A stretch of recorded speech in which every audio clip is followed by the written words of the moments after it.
Vidéo numéro 7, nous allons ici traiter la question 1 petit b de la partie A de l'exercice 13 du chapitre 3.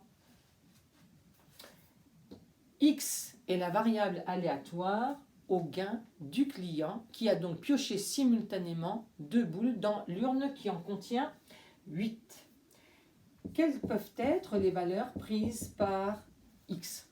Est-ce qu'il peut gagner 0 €? Oui, en tirant la boule, le jeton numéro 0.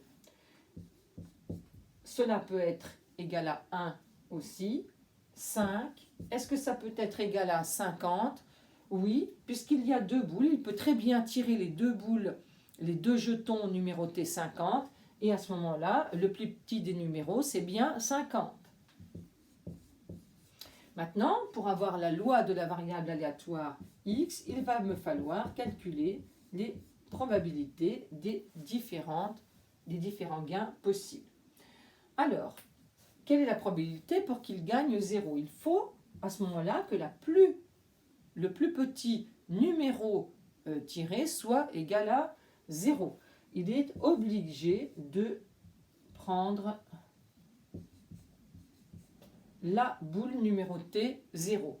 Ensuite, peu importe le choix qu'il fait dans les autres boules, puisque de toute façon, ça sera un numéro plus grand que 0, le gain sera forcément égal à 0. Donc on choisit une boule parmi 4 et 1, 5 et 2, 7 sur ces 8, 2 qui, on l'a vu dans la vidéo précédente, était le nombre de tirages possibles, ce qui me donne 7 sur 28. Autrement dit, 1 sur 4 en simplifiant par 7.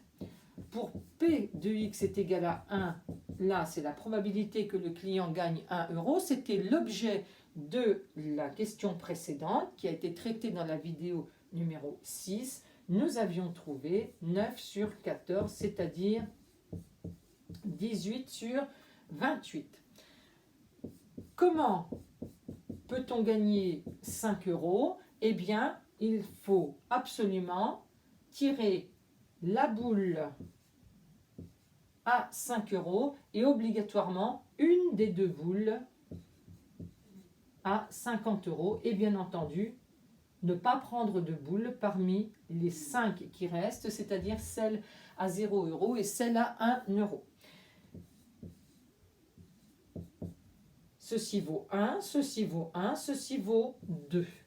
J'obtiens donc 2 sur 28, c'est-à-dire une chance sur 14. Et pour terminer, la probabilité de gagner 50 €, on n'a pas beaucoup de choix, il va falloir tirer les 2 boules numérotées 50. Donc j'en prends 2 parmi 2 et bien entendu 0 parmi les 6 qui restent,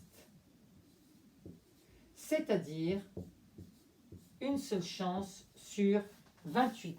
Vérifions, 7 sur 28, 18 sur 28, ça me fait 25 sur 28 quand je les ajoute, 25 et 2, 27, 27 et 1, 28 sur 28, j'ai bien la somme de mes probabilités qui vaut 1. Ça n'est pas une preuve, mais enfin, c'est tout de même plutôt rassurant. À bientôt, c'est-à-dire dans la vidéo numéro 8 pour la suite de l'exercice.